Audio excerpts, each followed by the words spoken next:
আজকে আমাদের জান মালের নিরাপত্তা নাই। কেমনে থাকে? নিরাপত্তা নাই কেন নাই? আমরা কি একবারও চিন্তা করছি ভাইরা? আল্লাহ পাকের যে ফরজ বিধান, নামাজ পড়ি না, যাকাত আদায় করি না, এই যাকাত আদায় না করার কারণে সম্পূর্ণ নিরাপত্তা নাই। আমাদের জানেরও নিরাপত্তা নাই।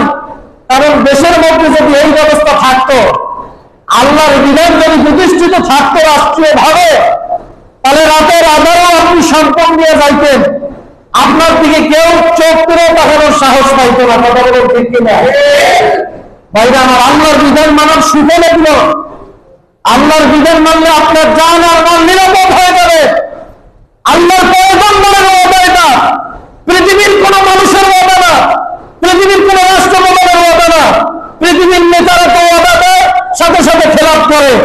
এই ওয়াদা দিয়েছে বিশ্বনবী জনাব মুহাম্মদ রাসূলুল্লাহ সাল্লাল্লাহু আলাইহি ওয়াসাল্লাম।